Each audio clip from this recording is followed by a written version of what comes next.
Hello students, आप सभी बच्चों का हमारे channel official channel RJT campus में बहुत बहुत स्वागत है। तो बेटा आज हम लोग प्रेजेंट हैं, इसलिए नहीं कि सिर्फ फिजिक्स की क्लास आज चलेगी। आज कुछ स्पेशल है बेटा, आज से स्पेशल शुरू हो रहा है। और स्पेशल क्या है तो फरवरी 2026 क्लास 12 बोर्ड एग्जामिनेशन और 25 फिजिक्स केमिस्ट्री मैथ में सबसे डिफिकल्ट सब्जेक्ट फिजिक्स। सभी बच्चों को ऑलमोस्ट लगता है फिजिक्स में डिफिकल्ट है, ऐसा है वैसा है। वैसा कुछ नहीं है बेटा, कॉन्सेप्ट अच्छे हैं आपके तो आराम से फिजिक्स करते हो, अदरवाइज नहीं कर पाते हो तो उन्हें कोई दिक्कत नहीं है। ठीक है, तो बेटा आपको करना क्या है, आपको करना ये है कि फैब 20 से जो आपका पेपर शुरू हो रहा है तो आपके लिए मैं एक बहुत ही अच्छी कॉन्सेप्ट लाया हूँ और 14 डेज के लिए लाया हूँ। 14 डेज 14 चैप्टर्स। आपके टोटल चैप्टर कितने हैं? 14 चैप्टर हैं। 14 चैप्टर के जितने भी एक्सपेक्टेड न्यूमेरिकल्स हैं, जितने भी फॉर्मूला बेस्ड क्वेश्चंस आते हैं या फिर न्यूमेरिकल्स आते हैं, हर चैप्टर के जो जो न्यूमेरिकल्स आते हैं वो सारे न्यूमेरिकल्स को मैं यहाँ पे कवर करूँगा। और मात्र 14 दिनों में 14 डेज, ओनली 14 डेज। आज पहला दिन 1 फरवरी, आज आपको पहला चैप्टर का लेक्चर मिलेगा, न्यूमेरिकल्स मिलेगा और आज से लेकर के कंटिन्यू मैं आपको लेक्चर दूंगा और ये 14 फरवरी तक चलेगा, ताकि आप 20 तारीख को जो एग्ज़ाम आपका हो तो आप उसको अच्छे से दे सकें। और जितने भी न्यूमेरिकल्स आते हैं आपको बोर्ड एग्जामिनेशन में, तो उस बोर्ड एग्जामिनेशन में जो भी न्यूमेरिकल्स आते हैं तो उस न्यूमेरिकल्स को आप आसानी से कर सकते हो। मात्र 14 दिनों में आपके सारे न्यूमेरिकल्स होल सिलेबस के मैं आपको कवर कराऊंगा। तो आप आराम से पेन कॉपी लेकर के बैठ जाइए, ज़्यादा टाइम आपका नहीं लेंगे।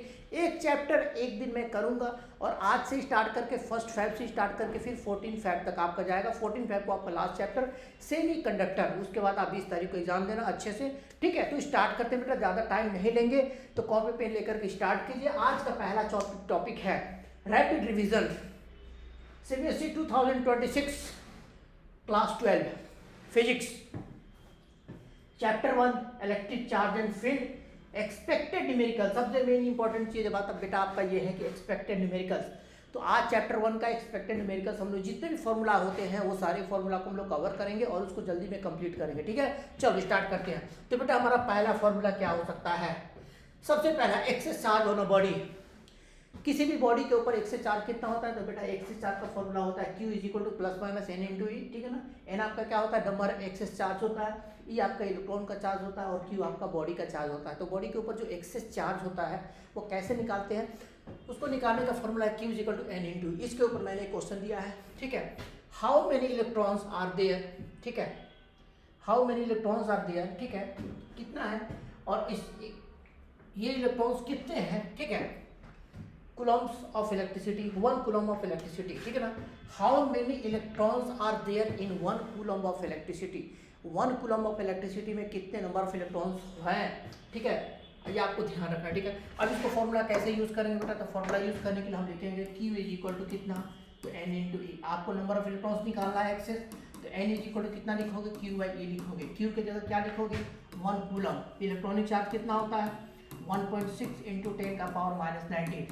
बेटा इसको आप सॉल्व करेंगे 10/16 इंटू 10 का पावर 90। ठीक है, जब आप इसको सॉल्व करेंगे इट विल बी 6.2 इंटू 10 का पावर कितना? 90। ये आपका हो जाएगा नंबर ऑफ इलेक्ट्रॉन्स। तो 1 कूलम चार्ज में इलेक्ट्रिसिटी में, 1 कूलम इलेक्ट्रिसिटी में कितने इलेक्ट्रॉन्स आपके हैं? तो बोलोगे 1 कूलम इलेक्ट्रिसिटी में 6.2 इंटू 10 का पावर 19 इलेक्ट्रॉन्स आपके प्रेजेंट हैं। ठीक है, चलिए अब दूसरा क्वेश्चन देखते हैं बेटा, इसको आ जाइए।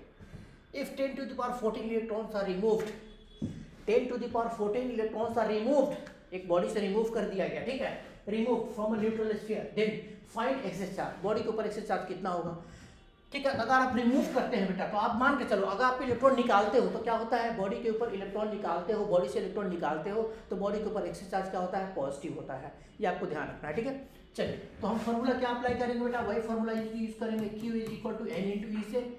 आपको क्या निकालना है? आपको निकालना है एक्सेस चार्ज। तो एक्सेस चार्ज को निकालने के लिए क्या करेंगे? एन के जगह एन कितना रखेंगे? 10 टू द पावर 14 रखेंगे, मल्टीप्लाइड बाई इलेक्ट्रॉन का चार्ज कितना हुआ था? 1.6 इंटू 10 का पावर माइनस 19। ठीक है बेटा, 1.6 10 का पावर 14 10 का पावर माइनस 90। बेटा आपको एक चीज़ याद रखनी है, बोर्ड में आपको फॉर्मूला ध्यान रखना है कि बोर्ड में स्टेप मार्किंग होते हैं। तो बोर्ड में स्टेप मार्किंग होते हैं तो आपको कुछ भी आता हो, आपको नहीं भी आता हो तो कुछ लिख दो, पक्का छोड़ो मत, कोई भी क्वेश्चन का आंसर लिख दो, कुछ भी लिख दो, फिजिक्स में कुछ भी जानते हो उससे रिलेटेड तो लिख दो, छोड़ो मत, क्योंकि वहाँ पे प्रोबेबिलिटी होती है, पॉसिबिलिटी होती है कि एग्जामिनर आपको उसमें नंबर दे देगा, ठीक है ना, काटेगा नहीं, है ना। अगर छोड़ दोगे तो कुछ लिखोगे नहीं तो नंबर कहाँ से मिलेगा।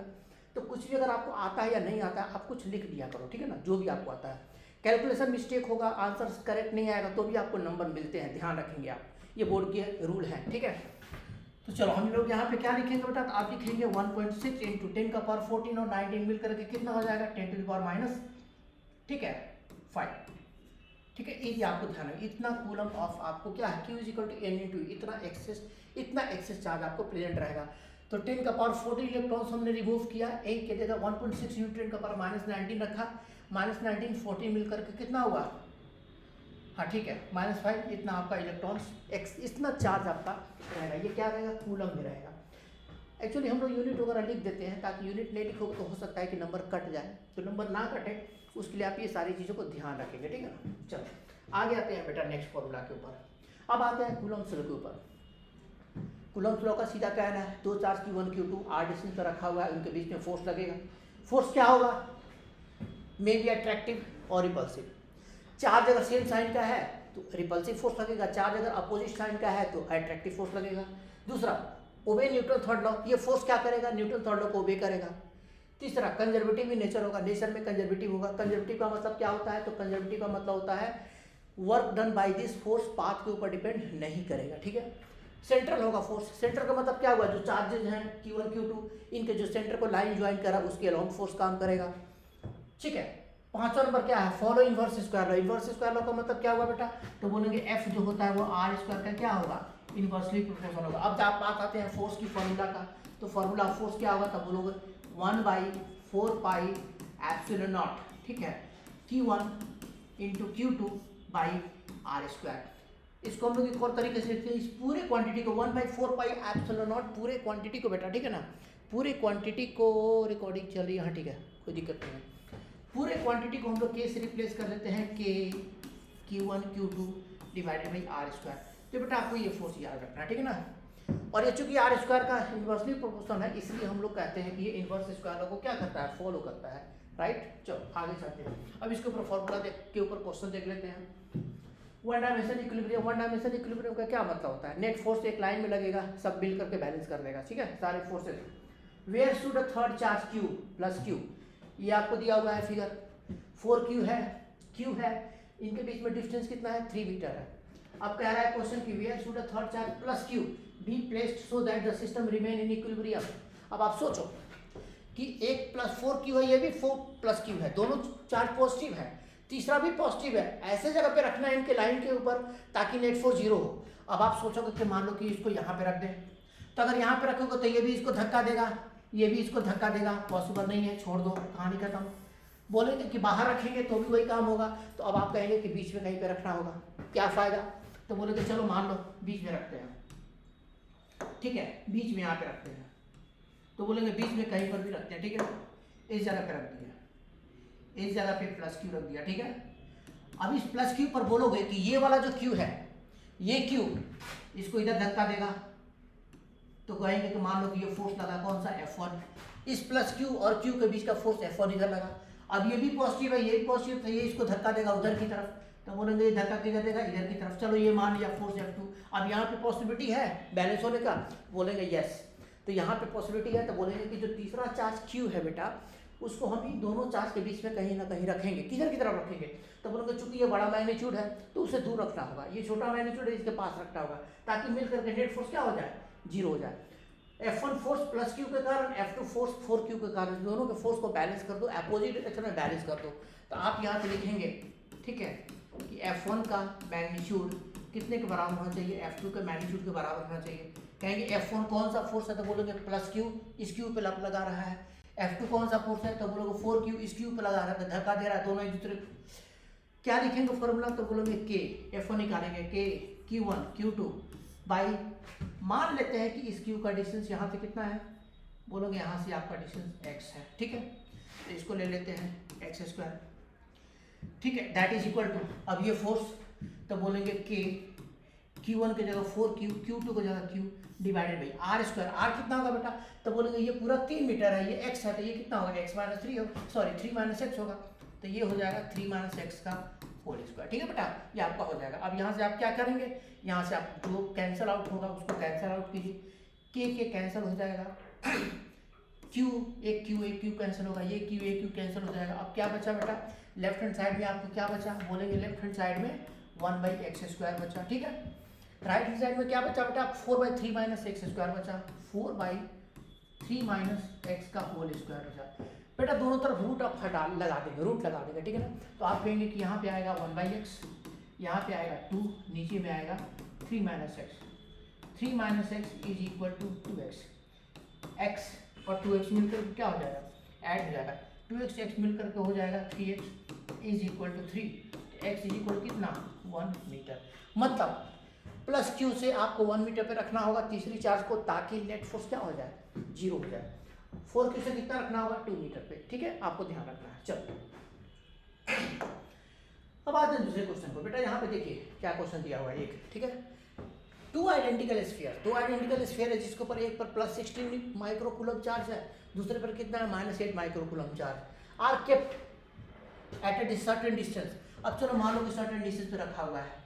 ठीक है, ये रखा हुआ है 16 वाला और ये रखा हुआ है कितना, 8 वाला। ठीक है, ये रखा सर्टेन डिस्टेंस पे रखा हुआ है, इनके बीच का डिस्टेंस आर है। फोर्स मान लो कितना लगा, तो बोलोगे F1 बराबर F लेते हैं और कितना होगा, तो K Q1 की जगह 16 माइक्रोकूलम, Q2 की जगह 8 microcoulomb, Q2 by are square. ये आपका हो गया, ये आपका फोर्स हो गया बेटा। ठीक है, ये आपका फोर्स हो गया। ये कब लग रहा है, जब दोनों आर डिस्टेंस पे रखा हुआ है। 16 माइक्रोकूलम 8 माइक्रोकूलम आर डिस्टेंस पे रखा हुआ है, दोनों के बीच में फोर्स इतना। अब ये फोर्स कैसा होगा, बोलोगे चूंकि एक पॉजिटिव चार्ज है दूसरा नेगेटिव चार्ज है तो अट्रैक्टिव होगा। अब ये F1 को F मान लिया, K Q1 Q2 by are square हो गया। अब क्या कह रहा है, अब कह रहा है at a certain distance then force between them is F, इतना हुआ। अब इसके बाद की लाइन देखो, इसकी बाद की लाइन पढ़ो आराम से, ठीक से ध्यान देना। A both touched and are kept at the same distance. अब दोनों को छू दिए, ऐसे टच कर लिया एक दूसरे को। जैसे एक दूसरे को टच करेगा तो बेटा क्या होगा, चार्ज ट्रांसफर होगा। एक है +16 माइक्रोकूलम, दूसरा है -8, तो +16 और -8 आपस में डिस्ट्रीब्यूट होगा। सबसे पहले क्या होगा, तो बोलोगे देखो क्या होगा, जैसे टच करेंगे, टच करने के बाद +16 और -8 आपस में मिल जाएगा। मिल करके कितना हुआ, बोलोगे +16 -8 मिल करके कितना हुआ, बोलेंगे +8। अब बोलेंगे ये +8 आधा आधा डिस्ट्रीब्यूट हो जाएगा दोनों में, तो अब +8 आधा आधा बोलोगे कि अब हो जाएगा 4। ठीक है, फिर यहाँ पे कितना हो जाएगा 4, इन दोनों के बीच में सेम डिस्टेंस पे रखते हो, आर डिस्टेंस पे। अब एक +16 -8 मिल करके +8 हो गया। अब +8 जो है दोनों में डिस्ट्रीब्यूट होगा क्योंकि आइडेंटिकल स्फीयर्स है, तो आइडेंटिकल स्फीयर्स में 4 हो जाएगा, 8 को आधा आधा कर दो, 4 डिस्ट्रीब्यूट हो जाएगा। अब यहाँ पे फोर्स फाइनल निकालो, तो बोलोगे F2 बराबर कितना, तो K Q1 की जगह 4, Q2 की जगह 4 बाई आर स्क्वायर। ठीक है बेटा, अब आप क्या कीजिए, अब आप क्या कीजिए, Q बाई आर स्क्वायर और यहाँ पर Q बाई आर स्क्वायर, इन दोनों की वैल्यू देखो, तो Q बाई आर स्क्वायर की value, K by are square की वैल्यू कितना होगा, F/16 × 8 आप यहाँ पे रखेंगे। देखिए, तो आप यहाँ पे लिखेंगे F2 बराबर 16, ठीक है, और K by are square F/16 × 8 कितना रखोगे, F/16 × 8। 16 कट गया, तो फाइनल फोर्स सेकेंड केस में क्या होगा, A/8। मतलब कि जो शुरू में फोर्स लग रहा था दोनों के बीच में, उसका 1/8 आपका हो जाएगा सेकेंड केस में, अगर दोनों को टच करके सेम डिस्टेंस पे रखा। ठीक है, चलो ये आपको ये क्लियर। चलो अब आगे चलते हैं बेटा। नेक्स्ट आप कुछ को पॉइंट्स याद रखना। ये पॉलीगन है, पॉलीगन किसको बोलते हैं, इक्वल साइड होता है। ठीक है ना, चारों तरफ से बंद इक्वल साइड्स होते हैं। ये पॉलीगन है, ये भी पॉलीगन है, वो भी पॉलीगन है, इक्वल साइड है। सारे पॉलीगन के सेंटर पे अगर वर्टेक्स के सारे पॉलीगन के वर्टेक्स पे अगर आप इक्वल चार्ज रख दो, बीच में कोई भी चार्ज रखो, बीच में सेंटर पर चार्ज कोई भी रख दो, तीनों केस में कहेंगे कि सेंटर पर चार्ज आप कुछ भी रख दीजिए, F net on charge at centre कितना होगा बेटा, बोलोगे आंख बंद करके 0 कर दो। कंडीशन अप्लाई है कि पॉलीगन होना चाहिए और पॉलीगन के सारे कॉर्नर्स पे इक्वल चार्ज, इक्वल मैग्नीट्यूड की चार्ज अगर रखते हैं तो सेंटर पे कोई भी चार्ज रखोगे तो उसके ऊपर नेट फोर्स क्या होगा, जीरो होगा। ये आपको याद रखना है, ये कॉन्सेप्ट है, ठीक है, ये आप याद रखना। अब देखो एक और कॉन्सेप्ट याद रखना बेटा, कि अगर कभी कभी होता है, ये क्वेश्चन आए भी हैं एग्जाम में, तो कह रहे हैं कि क्यू चार्ज है, Q is divided into Q1 and Q2, then what will be their value so that force between them will be maximum. अब मान लो बेटा कि ये चार्ज Q जो है इसको दो पार्ट में डिवाइड करना है, ये जो चार्ज Q है बेटा, ठीक है, इसको दो पार्ट में डिवाइड करना है, ठीक है।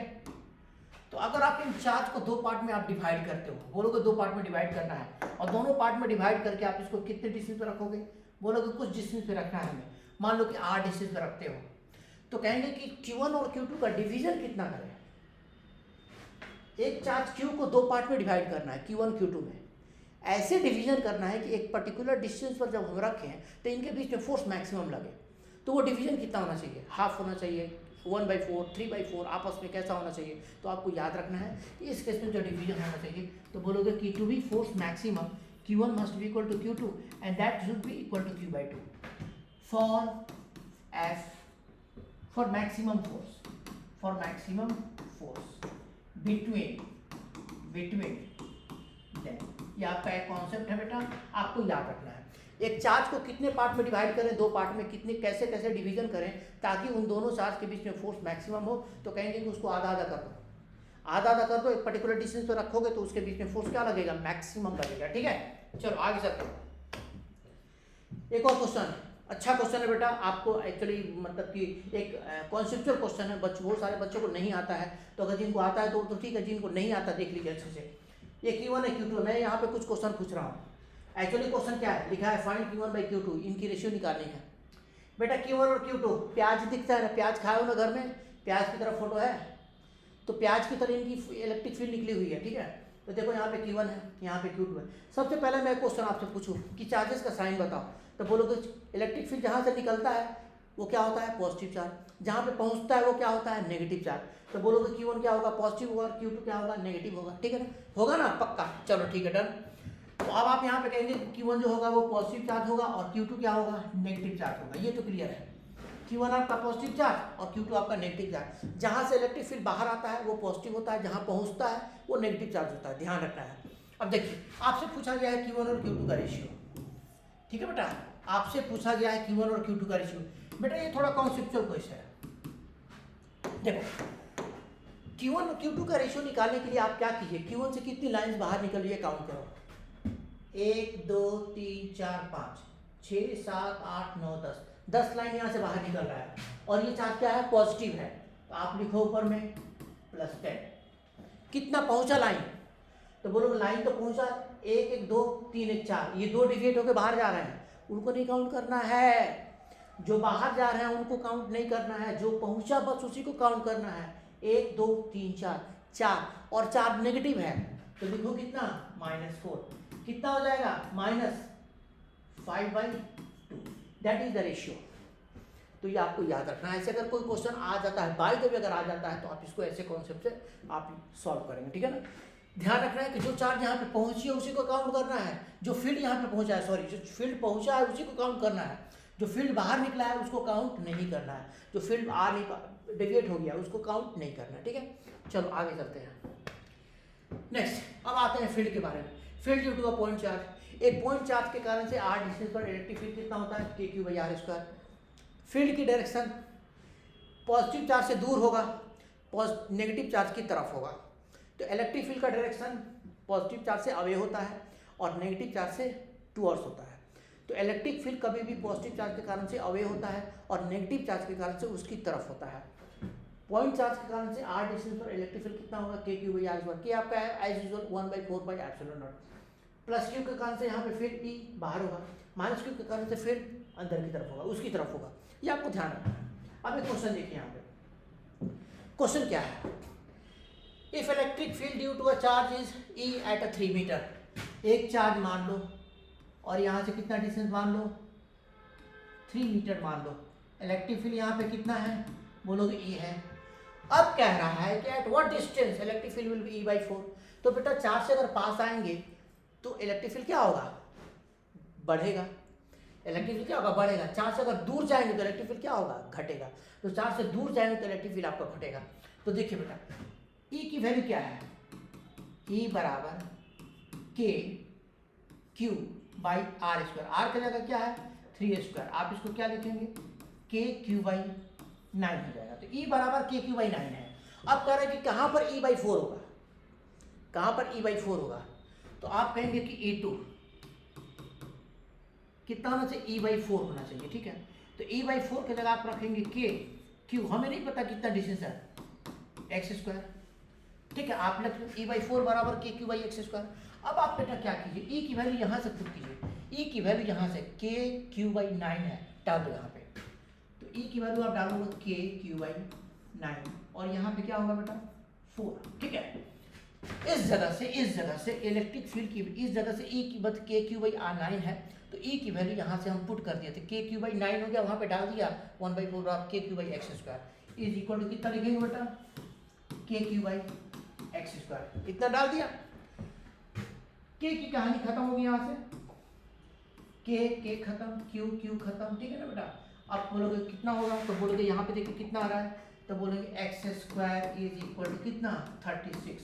तो एक्स इज इक्वल टू कितना, बोलो 36 बेटा है ना। तो एक्स कितना बोलोगे 6 मीटर। मतलब ये हुआ बेटा कि अगर इलेक्ट्रिक फील्ड आपको 3 मीटर पे ई है तो 6 मीटर पे कितना होगा, ई बाई 4 हो जाएगा, ठीक है ना। हमने क्या फॉर्मूला अप्लाई किया, इलेक्ट्रिक फील्ड का फॉर्मूला यूज किया, की बराबर के Q by X square, x की जगह 3 मीटर है और ये ई की वैल्यू होती है, ई की जगह के क्यू बाई 3 स्क्वायर, के क्यू बाई 9 हो गया। अब कह रहे हैं कि ई बाई 4 होना चाहिए, तो ई बाई 4 होगा इज इक्वल टू के क्यू बाई एक्स स्क्वायर कर दिया, ई की वैल्यू यहाँ पे डाल दिया, ठीक है ना। तो ई की वैल्यू यहाँ पे डाला, हमारा आंसर है 6 मीटर पे, ठीक है। आपको याद रखना, ठीक है। चलो आगे चलते हैं। इलेक्ट्रिक फील्ड का जनरल फॉर्मूला बेटा, कोई भी इलेक्ट्रिक फील्ड का जनरल फॉर्मूला क्या, F is equal to Q T के बराबर होता है, ठीक है ना। एक चार्ज को, किसी भी चार्ज क्यू को एक इलेक्ट्रिक फील्ड में रखेंगे ई में, तो उसके पर फोर्स कितना लगेगा, एफ बराबर क्यू इंटू, ये आपका जनरल फॉर्मूला है, ठीक है ना। ये आपको याद रखना है। अब आप आ जाइए क्वेश्चन के ऊपर।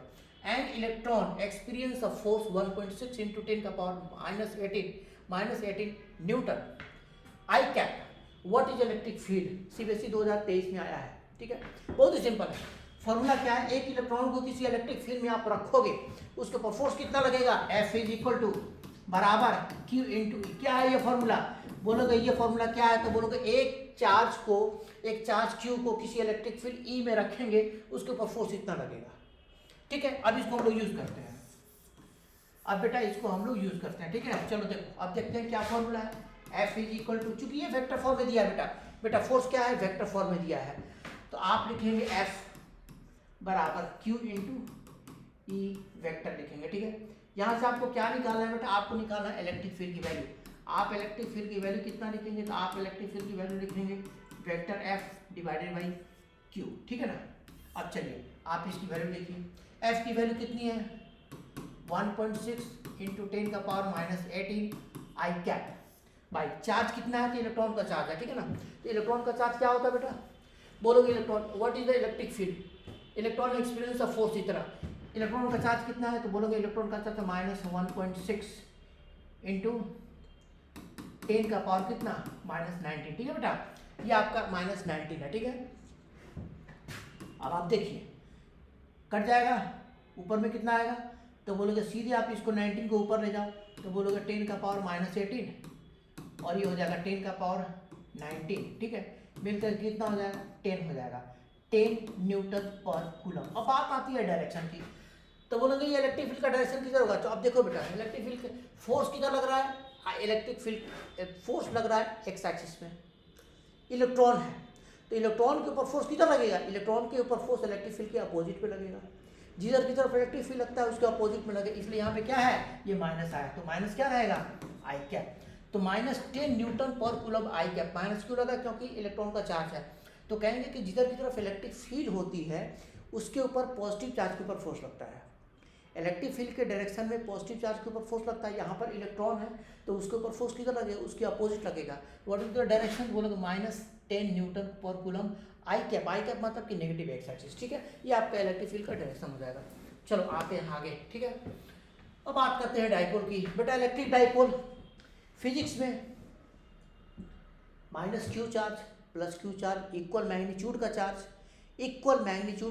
एक पॉजिटिव एक नेगेटिव, दोनों मिल करके डाइपोल फॉर्म करते हैं। डाइपोल की वैल्यू कितनी है, तो डाइपोल मोमेंट पी होता है। इलेक्ट्रिक डाइपोल तो बोलेंगे एक चार्ज माइनस क्यू है, एक चार्ज प्लस क्यू है, इनके बीच का सेपरेशन 2d हमने अपने फायदे के लिए लिया है।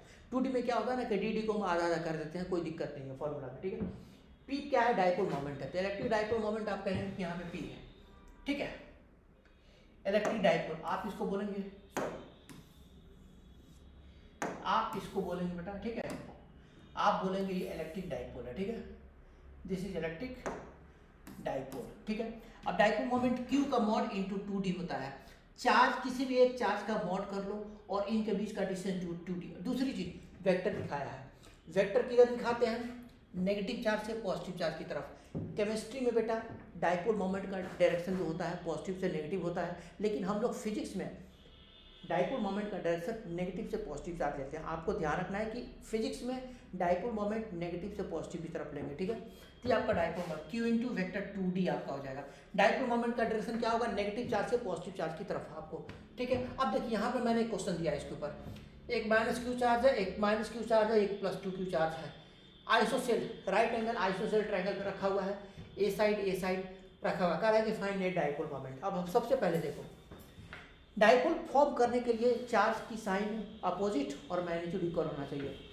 एक माइनस क्यू और एक प्लस क्यू यहाँ पर मिल करके एक डाइपोल किधर फॉर्म करेगा, इधर की तरफ, ये और ये मिल करके इधर की तरफ एक डाइपोल इधर फॉर्म करेगा, ठीक है।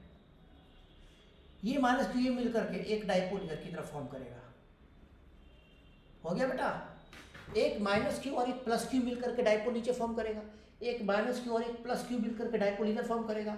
दोनों का रिजल्टेंट आप ले लीजिए, बोलेंगे ये हो जाएगा P और ये भी हो जाएगा P, ठीक है, ये भी हो जाएगा P। दोनों चूंकि वेक्टर है तो आप वेक्टर फॉर्म में ले सकते हो, दिखा सकते हो, नहीं दिखा सकते हो, तो ये एक्चुअली डाइपोल मोमेंट हो जाएगा। अब आपको कहेंगे कि P की वैल्यू कितनी, तो बोलेंगे इन दोनों का रिजल्टेंट क्या होगा, नेट डाइपोल मोमेंट। तो कहेंगे यहाँ पर P नेट कितना लिखोगे, तो दोनों के बीच में एंगल 90 डिग्री है, P square plus 2p into P into cos कितना 90 डिग्री। बेटा ये वेक्टर फॉर्मूला, वेक्टर का फॉर्मूला है, वेक्टर एडिशन, अंडर रूट कर दोगे, कॉस 90 डिग्री कितना 0। आप इसको क्या लिखेंगे, पी स्क्वायर अंडर रूट।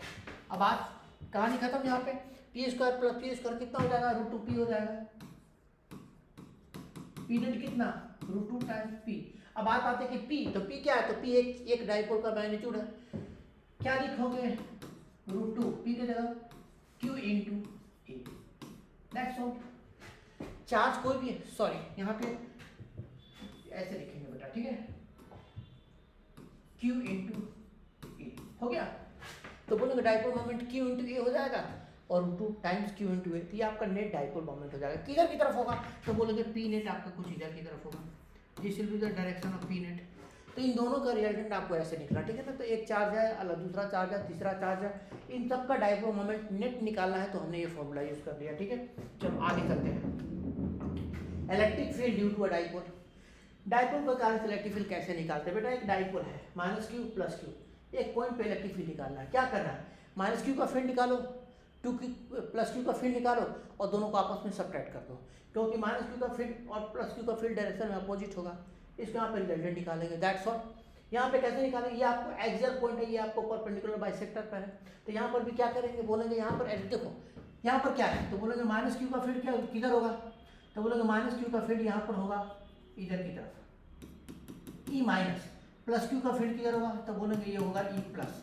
दोनों का रिजल्टेंट ले लो, यहाँ पर क्या करोगे, बोलोगे प्लस का फील्ड किधर होगा, प्लस का फील्ड इधर की तरफ होगा ई प्लस, माइनस का फील्ड किधर होगा, इधर की तरफ होगा ई माइनस, रिजल्टेंट किधर होगा, तो बोलोगे ई आपका रिजल्टेंट हो जाएगा। तो ई प्लस निकालिए, ई माइनस निकालिए, दोनों का रिजल्टेंट ले लीजिए, ठीक है, आपको ध्यान रखना है। अब आप आइए शॉर्ट डाइपोल के ऊपर। शॉर्ट डाइपोल किसको बोलते हैं, तो बोलेंगे चार्ज, जो चार्जेस होते हैं उनके बीच का जो सेपरेशन है वो सेपरेशन, और जहाँ पर हमें फील्ड निकालना है वो डिस्टेंस, कहाँ से, मिड पॉइंट से, डाइपोल के मिड पॉइंट से फील्ड जहाँ पे निकालना है वो डिस्टेंस r, डाइपोल के बीच का डिस्टेंस 2d। अगर r सेपरेशन, डाइपोल के बीच का जो सेपरेशन, मान के चलो सेपरेशन ही, हमने यहाँ पे आर दिखा रहे कि सेपरेशन ही होगा, ठीक है ना। तो बोलोगे कि आर, ये जो आर है 2D से अगर काफ़ी छोटा है, R is very very less than compare to 2D, ठीक है ना। तो आपको ध्यान रखना है R is very very less compare to 2D, ठीक है ना। आर यहाँ पे एक्चुअली 1 मिनट बेटा, आर यहाँ पे क्या होना चाहिए, ये डाइपोल मोमेंट बहुत ही छोटा, मतलब कि इनके सेपरेशन और ये आर अगर ये काफ़ी, ये उल्टा है बेटा, सॉरी, ठीक है ना। एक मिनट, मैंने यहाँ पे एक चीज़ लिखा है, इसको बोलोगे यहाँ पे R very very greater compare to 2D, ऐसे होना चाहिए, ठीक है ना। सॉरी, आर अगर जो मतलब कि डाइपोल, जो आपको डाइपोल है उस डाइपोल के मिड पॉइंट से जो डिस्टेंस है आर, जहाँ पे हमें फील्ड वगैरह निकालना है, तो वो आर जो है अगर चार्ज के बीच का जो सेपरेशन उससे काफ़ी बड़ा है, if R is very very greater compare to distance between the dipole, तो डाइपोल का डिस्टेंस अगर बहुत ही छोटा है, डाइपोल का डिस्टेंस अगर बहुत ही छोटा है आर से, तो बोलेंगे कि ये कैसा है, तो बोलोगे ये शॉर्ट डाइपोल कहलाता है। शॉर्ट डाइपोल के कारण से इलेक्ट्रिक फील्ड का फॉर्मूला हमने लिखा है। अब देखो ये आर डिस्टेंस एक्सियल पॉइंट से डाइपोल की एक्सिस के साथ थीटा एंगल फॉर्म कर रहा है, KP/r³ 3 cos theta plus 1 under root है आपका। थीटा क्या है, थीटा आपका ये एंगल है डाइपोल के साथ, ये आर का एंगल है, पी क्या है, डाइपोल मोमेंट है, ठीक है ना। ये आपको ध्यान रखना है, ठीक है। आर क्या है, ये आपका डिस्टेंस है, ये आपको याद रखना है। शॉर्ट डाइपोल के कारण से इलेक्ट्रिक फील्ड का फॉर्मूला आपको याद रखना है, ठीक है ना। अब अगर आप आते हैं परपेंडिकुलर बाइसेक्टर के ऊपर, अगर आप बाइसेक्टर के ऊपर आते हैं तो बोलेंगे बाइसेक्टर के ऊपर आएंगे, अगर बाइसेक्टर के ऊपर मतलब कि यहाँ पर ऐसे आएंगे सीधे ऐसे, बाइसेक्टर के ऊपर आएंगे तो ये हो जाएगा, एंगल कितना हो जाएगा, थीटा, यहाँ पे बोलोगे थीटा कितना हो जाएगा 90 डिग्री, थीटा 90 KP/r³ हो जाएगा, सीधा सीधी बात खत्म। अगर आप एक्सियल पॉइंट पर आएंगे, एक्सियल पॉइंट पर, तो एक्सियल पॉइंट पर थीटा कितना होगा, बोलोगे थीटा 0 डिग्री हो जाएगा, ठीक है। बाइसेक्टर पर थीटा कितना होगा 90 डिग्री। अगर हम कोई भी पॉइंट बाइसेक्टर पे लेते हैं तो थीटा 90 डिग्री, कोई भी पॉइंट अगर एक्सिस पे लेते हैं तो थीटा कितना होगा 0 डिग्री। तो थीटा यहाँ पे 0 डाल दो, 90 डाल दो, आपका वैल्यू निकल जाएगा, ठीक है। चलो आगे करते हैं। अब आता है डाइपोल को अगर आप इलेक्ट्रिक फील्ड में रखोगे, किसी भी इलेक्ट्रिक डाइपोल को इलेक्ट्रिक फील्ड में रखते हैं, उसके ऊपर टॉर्क लगता है, घूमता है वो डाइपोल, तो डाइपोल के ऊपर जो टॉर्क लगता है उसका फॉर्मूला क्या होता है, torque is equal to P cross E क्या है इलेक्ट्रिक फील्ड, थीटा क्या है, P क्या है डाइपोल मोमेंट, ठीक है। तो आपको यहाँ पे ध्यान रखना है। आप कहेंगे कि टॉर्क का मैग्नीट्यूड कितना होगा, तो बोलोगे P E sin थीटा, ठीक है ना। तो torque P cross E vector है, मैग्नीट्यूड कितना होगा P sin थीटा। अब बात आती है मैक्सिमम टॉर्क की, तो बोलोगे थीटा क्या है, तो बोलोगे मैक्सिमम टॉर्क होगा P के बराबर, ठीक है। थीटा कितना होना चाहिए, थीटा होना चाहिए 90 डिग्री। मिनिमम टॉर्क कितना होगा, तो बोलेंगे 0, कब, जब थीटा कितना होगा 0 डिग्री। तो ये मैक्सिमम टॉर्क और मिनिमम टॉर्क का फॉर्मूला आपको याद रखना है, ठीक है। चलो अब आते हैं बेटा आगे, work done to rotate dipole. बेटा किसी भी इलेक्ट्रिक फील्ड में अगर आप एक डाइपोल को रखते हैं तो डाइपोल को घुमाने में कितना वर्क करना पड़ेगा, फॉर्मूला है डाइपोल को रोटेट करने में इलेक्ट्रिक फील्ड में PE cos theta 1 minus cos theta 2। Theta 1 क्या है, angle with the electric field शुरुआत का, थीटा 2 क्या है, angle with the electric field dipole का एंगल बाद का। तो घुमाने में जो वर्क करना पड़ा कितना, P cos theta 1 minus cos theta 2। Question CBSE 2024 में आया है, what is work done to rotate a dipole from stable equilibrium to unstable equilibrium. अब बात आती है स्टेबल इक्विलिब्रियम। तो बेटा स्टेबल इक्विलिब्रियम का मतलब होता है जहाँ पे पोटेंशियल एनर्जी मिनिमम होता है, और अनस्टेबल का मतलब होता है जहाँ पे पोटेंशियल एनर्जी मैक्सिमम होता है, ठीक है ना बेटा। तो आपको ध्यान रखना है, मैं यहाँ पे साइड में लिख दे रहा हूँ, स्टेबल मतलब पोटेंशियल एनर्जी मिनिमम, अनस्टेबल, ठीक है बेटा, मतलब पोटेंशियल एनर्जी मैक्सिमम। और बेटा ध्यान रखना है पोटेंशियल एनर्जी का जो फॉर्मूला होता है वो फॉर्मूला आप एक्चुअली दूसरे चैप्टर में पढ़ेंगे, ठीक है। तो पोटेंशियल एनर्जी का फॉर्मूला होता है माइनस P डॉट E, इसको तोड़ोगे तो होगा minus PE cos theta. Potential energy का formula minus P dot E, P आपका डाइपोल मोमेंट, E आपका इलेक्ट्रिक फील्ड, ब्रेक करोगे minus PE cos theta. Stable equilibrium में पोटेंशियल एनर्जी मिनिमम होता है, तो मिनिमम रखना है मतलब कि नेगेटिव रखो, तो cos थीटा कितना, थीटा बोलोगे 0 डिग्री, तो बोलोगे थीटा क्या हो जाएगा 0 डिग्री। अब बोलो स्टेबल इक्विलिब्रियम से अनस्टेबल तक ले जाना है, तो आप कहेंगे कि वर्क कितना पढ़ना पड़ेगा, तो बोलोगे PE cos theta 1 minus cos theta 2। Now stable equilibrium, तो स्टेबल का मतलब कि पोटेंशियल एनर्जी मिनिमम, स्टेबल मतलब कि पोटेंशियल एनर्जी मिनिमम रखना है, इसको मिनिमम करना है, इसको मिनिमम। कॉस थीटा को क्या रखोगे 1 रख दो, तो कॉस थीटा 1 तो थीटा कितना 0 डिग्री, तो बोलोगे यहाँ पे PE cos 0 degree minus unstable मतलब कि पोटेंशियल एनर्जी मैक्सिमम मतलब कि प्लस पी होना चाहिए। ये प्लस को कैसे करोगे, तो बोलोगे कॉस थीटा को क्या करो 180 कर दो, थीटा 180 कर दो तो कॉस थीटा -1 होगा, माइनस माइनस मिल करके प्लस हो जाएगा, तो आप यहाँ पे रखेंगे कॉस 180 डिग्री, ठीक है, कॉस 180 डिग्री। अब बेटा आप यहाँ पे देखिए जरा, स्टेबल इक्विलिब्रियम मतलब कि जब इलेक्ट्रिक डाइपोल के साथ electric field 0 degree angle form किया स्टेबल इक्विलिब्रियम। अनस्टेबल का मतलब कि इलेक्ट्रिक डाइपोल के साथ electric field 180 degree angle form किया, ठीक है, तो आपको ये अनस्टेबल हो जाएगा और स्टेबल हो जाएगा। अब यहाँ पे सॉल्व करेंगे पीई, ठीक है ना, देखो डाइपोल है, ठीक है, इलेक्ट्रिक फील्ड इधर की तरफ, कौन सा इक्विलिब्रियम स्टेबल इक्विलिब्रियम, ध्यान रखना, डाइपोल है ये इलेक्ट्रिक और इलेक्ट्रिक फील्ड उल्टा, इलेक्ट्रिक फील्ड उल्टा, तो ये कौन सा बोलेंगे अनस्टेबल इक्विलिब्रियम, आपको याद रखना है। स्टेबल मतलब कि डाइपोल इधर की तरफ इलेक्ट्रिक फील्ड उसी तरफ, ठीक है ना, पोटेंशियल एनर्जी क्या होगा मिनिमम, तो डाइपोल इधर की तरफ इलेक्ट्रिक फील्ड उधर की तरफ स्टेबल, डाइपोल के अपोजिट इलेक्ट्रिक फील्ड तो अनस्टेबल इक्विलिब्रियम, ठीक है। इसकी वैल्यू पुट करो cos 0 डिग्री 1 माइनस ये +1 हो जाएगा मिल करके, कितना होगा बेटा बोलेंगे 2 टाइम्स पी के बराबर। तो आपको किसी भी डाइपोल को स्टेबल इक्विलिब्रियम से अनस्टेबल में रोटेट करने में कितना वर्क करना पड़ेगा 2 टाइम्स पी के बराबर। पी क्या है डाइपोल मोमेंट की मैग्नीट्यूड, ई क्या है इलेक्ट्रिक फील्ड की मैग्नीट्यूड, ठीक है। चलो आगे करते हैं बेटा, इलेक्ट्रिक फ्लक्स, फ्लक्स का क्या फॉर्मूला है, नंबर ऑफ लाइंस होता है, आप पढ़े हैं ऑलरेडी इलेक्ट्रिक फील्ड बेटा। चूंकि हम लोग यहाँ पे न्यूमेरिकल्स डिस्कस कर रहे हैं तो ज़्यादा हम लोग थ्योरी पे बिल्कुल ध्यान नहीं देंगे। मुझे एक दिन में एक लेक्चर में सारे चैप्टर पूरे एक चैप्टर को कंप्लीट करना है और ओनली न्यूमेरिकल्स पार्ट को कवर करना है। तो बेटा आप थ्योरेटिकल पार्ट तो कर लो खुद से, जो डेरिवेशन है उसको भी कर लो। मैक्सिमम दिक्कत कहाँ आती है बच्चों को न्यूमेरिकल्स में आती है, इसलिए मैं न्यूमेरिकल्स के ऊपर फोकस किया हूँ। मैं यहाँ पे थ्योरी बहुत ज़्यादा आपको नहीं बताऊंगा, आप मान के चलो न्यूमेरिकल जो आते हैं सारे क्वेश्चन जो चैप्टर का जो न्यूमेरिकल्स है मैं उसको बस यहाँ पे सॉल्व कर रहा हूँ। हमारा मेन मोटो है numericals only, expected numericals 14 days 14 chapters only numericals, ठीक है ना, मैं इसको कवर करूँगा। Electric flux 5, flux number of lines of electric field, electric field के नंबर को बोलते हैं फ्लक्स। 5 का फॉर्मूला ई डॉट ए, क्या है इलेक्ट्रिक, ए क्या है सरफेस एरिया, ठीक है ना। चलो अब यहाँ पे आपको ध्यान रखना है, अब आप आगे आ जाइए गॉस लॉ, ठीक है ना।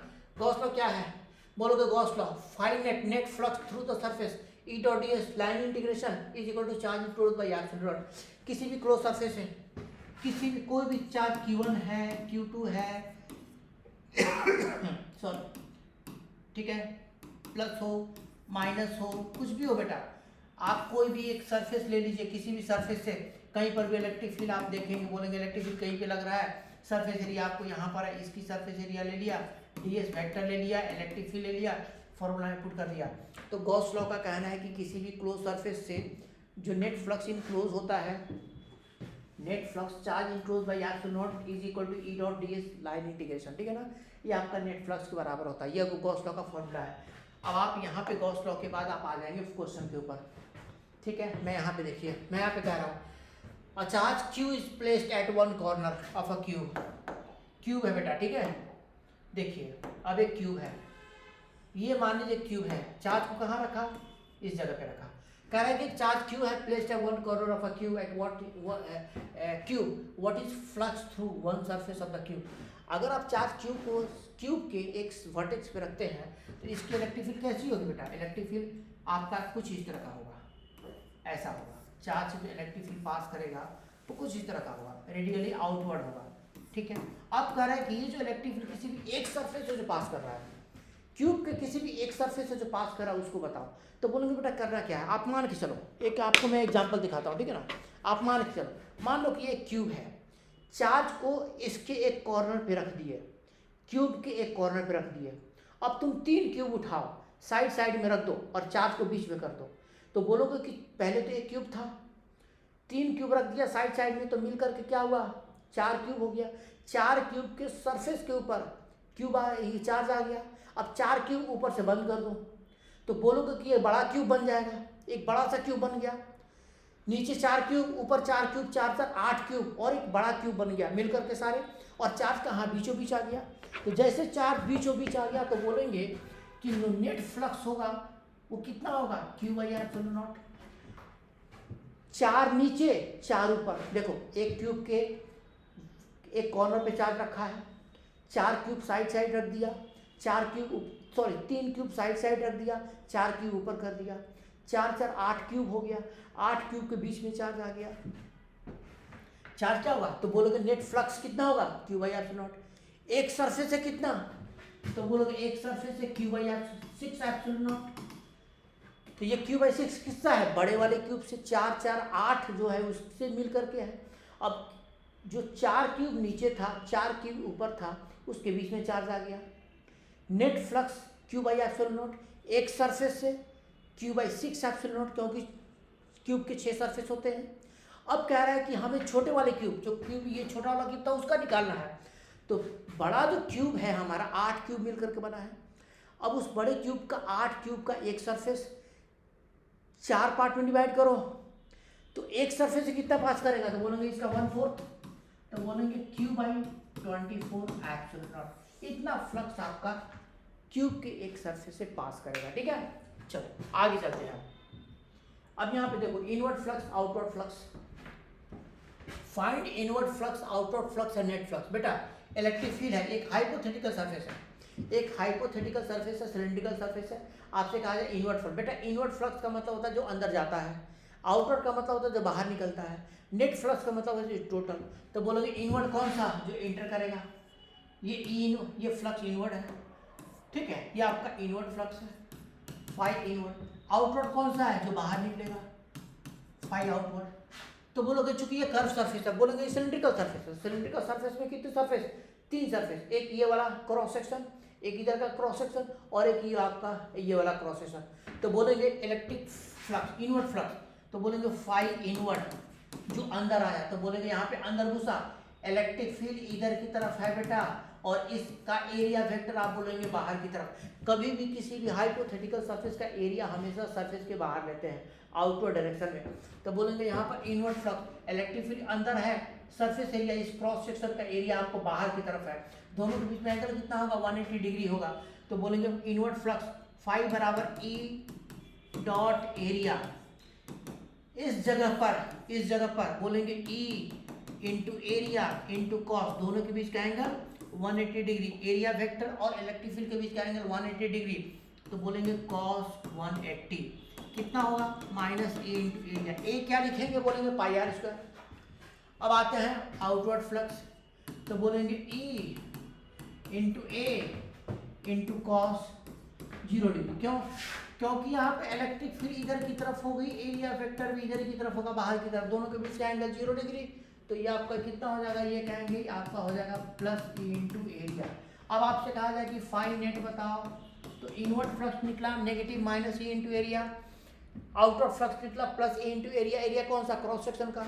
नेट क्या होगा, दोनों को जोड़ दो तो -E इंटू एरिया और +E इंटू एरिया, दोनों को जोड़ दो, मिलकर के कितना 0 हो गया। तो नेट फ्लक्स पॉजिटिव नेगेटिव कुछ भी हो सकता है बेटा। ठीक है, चलो याद करते हैं।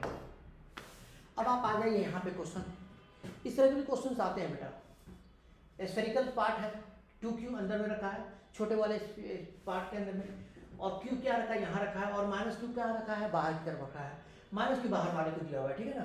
तो अब आप यहाँ पे देखिए, -Q बाहर है, 2Q छोटे A सेल के अंदर में है, Q B सेल के अंदर में है, और -Q दोनों के बाहर में है। क्वेश्चन क्या कर रहा है, find net flux through the A and A। तो बोलोगे phi A net flux. Gauss law क्या कहता है, net flux charge enclose by epsilon naught. तो बोलोगे charge enclose divided by epsilon naught. तो बोलोगे ए सरफेस जो है उससे चार्ज इनक्लोज कितना है, तो बोलोगे 2Q। तो लिखो +2Q divided by epsilon not, that's all. अब बोलोगे बी वाले से पूछेंगे, तो बोलोगे बी वाले का चार्ज इनक्लोज, ठीक है, डिवाइड बाई कितना, एप्सिलॉन नॉट। तो बी वाले का चार्ज इनक्लोज कितना है, तो बोलोगे बी वाले के अंदर में चार्ज कौन कौन सा है, एक तो बेटा 2Q भी है और एक Q भी है, दोनों आ जाएगा। बी का जो सरफेस के अंदर में जो चार्ज इनक्लोज है 2Q और Q दोनों आ जाएंगे तो दोनों को ले लो, ठीक है ना, फॉर्मूला में तो बोलेंगे 2Q और 2Q और Q मिलकर के 3Q डिवाइडेड बाई एप्सिलॉन कितना हो जाएगा 3Q by epsilon, that's all, ये आपका हो गया, ठीक है। चलो अब आते हैं बेटा आगे, फाइंड नेट फ्लक्स, ये अच्छा क्वेश्चन है बेटा। Net flux through the cube, एक क्यूब है, हाइपोथेटिकल क्यूब है, electric field 2x i cap है, electric field 2x i cap x के ऊपर डिपेंड कर रहा है। आप x एक्सिस की तरफ चलेंगे तो इलेक्ट्रिक फील्ड चेंज होगा, लेकिन उसके परपेंडिकुलर में चेंज नहीं होगा क्योंकि इलेक्ट्रिक फील्ड x एक्सिस के अलोंग चल रहा है। एक क्यूब रखा है, साइड ए है, मान लो कि क्यूब का साइड क्या है, मान के चलना है क्यूब की साइड ए है, आपको मान के चलना है कि क्यूब की साइड कितनी है, ए है, ये आपको ध्यान रखना, ठीक है ना। तो क्यूब की साइड भी आपको ए मान के चलनी है, ठीक है, ये आपको साइड ए मान के चलो। क्यूब जो है ए डिस्टेंस पर रखा हुआ है और आपसे कहा जा रहा है कि net flux, find net flux. तो बेटा नेट फ्लक्स का मतलब क्या हुआ, ये जो क्यूब है आपका, देखो बेटा यहाँ पे ये जो क्यूब है तो इसके कितने सरफेस हैं, 6 है, 1 2 3 4 5 6 है। इधर से इलेक्ट्रिक फील्ड अंदर गया, यहाँ से बाहर निकला, कंट्रीब्यूशन किसका होगा, सिर्फ ये वाले का और ये वाले का, ये वाले का नहीं हो पाएगा क्योंकि इलेक्ट्रिक फील्ड इधर पास करेगा, एरिया ऊपर में, इलेक्ट्रिक फील्ड इधर पास करेगा, एरिया इधर में, इलेक्ट्रिक फील्ड इधर पास करेगा, एरिया नीचे में, इस वाले के पास इलेक्ट्रिक फील्ड इधर पास करेगा, एरिया इधर की तरफ, इसमें कोई कंट्रीब्यूशन नहीं, लेकिन कंट्रीब्यूशन इसका होगा और इसका होगा, एक्स एक्सिस के अलोंग जो सरफेस है, एक्स एक्सिस के अलोंग जो सरफेस है उसमें कंट्रीब्यूशन होगा। तो बोलेंगे दो सरफेस, यहाँ पर इलेक्ट्रिक फ्लक्स इंटर करेगा नंबर 1 और यहाँ पर बाहर निकलेगा नंबर 2।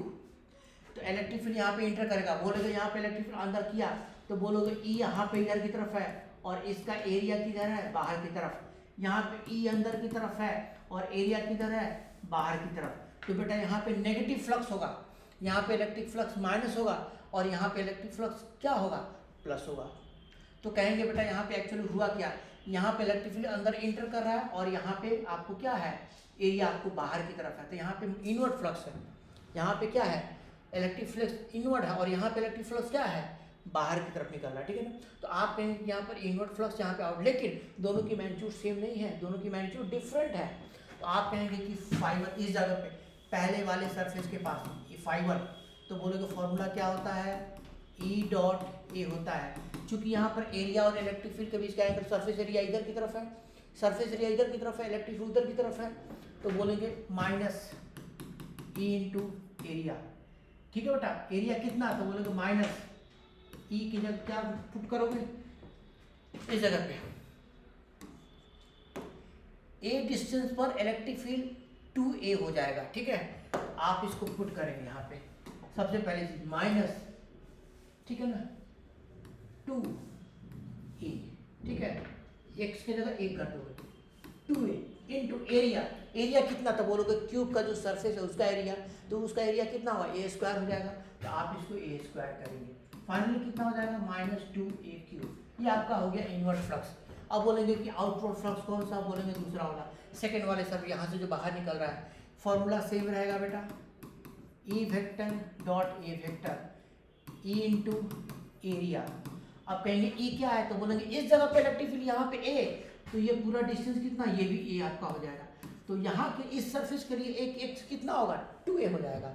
तो आप यहाँ पे रखेंगे, यहाँ इस जगह पे बेटा ई निकालने के लिए यहाँ पे फॉर्मूला पुट करेंगे, 2 इंटू एक्स की जगह 2a डालेंगे, तो आप यहाँ पे डालेंगे 2 इंटू 2a, फिर एरिया कितना होगा बेटा, बोलेंगे एरिया आपका ए स्क्वायर, कितना हो जाएगा 4a³ हो जाएगा।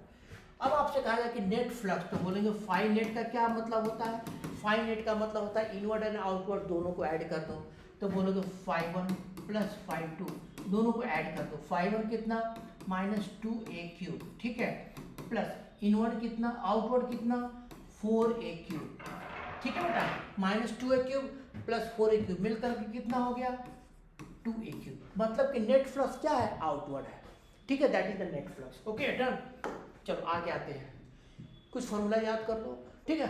देखो लॉन्ग लाइन ऑफ चार्ज के कारण से r डिस्टेंस पर इलेक्ट्रिक फील्ड कितना होता है, चार्ज डेंसिटी लैम्डा, ई कितना, बोलोगे 1/2 pi epsilon not lambda by r, ई क्या होता है, r का इनवर्सली प्रोपोर्शनल। बेटा याद रखेंगे लॉन्ग लाइन ऑफ चार्ज के कारण से electric field 1/2 pi epsilon not lambda by r, ठीक है। शेल के कारण से 3-4 पॉइंट है, शेल के ऊपर चार्ज दे दिए, इलेक्ट्रिक फील्ड निकालना है, अंदर का कोई पॉइंट है, मान लो कि अंदर का एक पॉइंट वो है 1 है, बोलेंगे r डिस्टेंस है, सरफेस पर 2 पॉइंट और फिर यहाँ से क्या है r डिस्टेंस बाहर में ले लिया 3, तो बोलेंगे आप अगर मान लें कि अंदर का कोई पॉइंट लेते हैं, सबसे पहले E2 electric field at the surface कितना लिखेंगे KQ/, रेडियस का स्क्वायर, ठीक है। अंदर वाले पॉइंट पे बोलोगे, अंदर वाले पॉइंट पे इलेक्ट्रिक फील्ड क्या होता है 0, किसी भी अंदर के पॉइंट पर इलेक्ट्रिक फील्ड नहीं होता है, सेल के अंदर में इलेक्ट्रिक फील्ड 0 आपका होगा, ठीक है ना। बाहर वाले पॉइंट पर बोलोगे E3 कितना होगा, तो बोलोगे KQ/r, सॉरी KQ/r²। ये सब आपको याद रखना है, ये तो आपको ऑलरेडी याद रखना ही रखना है। वॉल्यूम ऑफ चार्ज के कारण से आ जाओ, वॉल्यूम ऑफ चार्ज के कारण से किसी भी अंदर वाले पॉइंट पर इलेक्ट्रिक फील्ड कितना होगा K3/r³ इंटू r, मतलब E जो होगा r का प्रोपोर्शन होगा। अंदर के वॉल्यूम ऑफ चार्ज का मतलब होता है कि पूरा चार्ज वो एक वॉल्यूम के शेप में है, r रेडियस के वॉल्यूम के शेप में है। सरफेस पर अगर आज आप आ जाएंगे, ठीक है, तो बोलेंगे सरफेस पर अगर आप आ जाते हैं तो यहाँ पे r स्मॉल r की वैल्यू क्या करो कैपिटल R डाल दो, तो सीधे लिख देंगे KQ/r²। बाहर में जाओगे तो स्मॉल r को रिप्लेस करके आप ये कर दो। E3 कितना लिखोगे, बोलेंगे E3 KQ divided by r, sorry r², ठीक है। r क्या, स्मॉल r क्या है, स्मॉल r यहाँ से सेंटर से इसका डिस्टेंस, ठीक है, और ये आपका, ये भी आपका स्मॉल r मान सकते हो, और ये क्या हो गया कैपिटल R है, रेडियस, ठीक है। स्मॉल r हमने डिस्टेंस माना है सेंटर से, वो आपका स्मॉल r अंदर में भी हो सकता है, बाहर में भी हो सकता है, सरफेस पर आएगा तो स्मॉल r को रेडियस के बराबर कर दो। ये सारे फॉर्मूला आपको याद रखने हैं, ठीक है। अब बेटा यहाँ पे हम लोग आते हैं शीट ऑफ चार्ज के कारण से। कोई भी शीट है, जैसे शीट ऑफ चार्ज है, शीट के ऊपर क्या है sigma charge per unit area, charge density charge per unit area, ठीक है। अब यहाँ पे एकदम पास में नियरेस्ट पॉइंट पर बाय काफ़ी क्लोज अगर हम लेते हैं तो ये बोलोगे σ/2ε0। पॉजिटिव चार्ज है तो बाहर की तरफ फील्ड होगा, नेगेटिव होगा तो टूवर्ड्स होगा, ठीक है ना। अगर ये कंडक्टिंग प्लेट है तो बोलोगे यहाँ पे देखो इस जगह पे कोई पास में लेते हैं तो ये कितना होगा σ/ε0। इधर की तरफ आओगे तो ई कितना होगा, बोलेंगे σ/ε0। अंदर में ई कितना होगा, बोलेंगे अंदर में ई 0 हो जाएगा।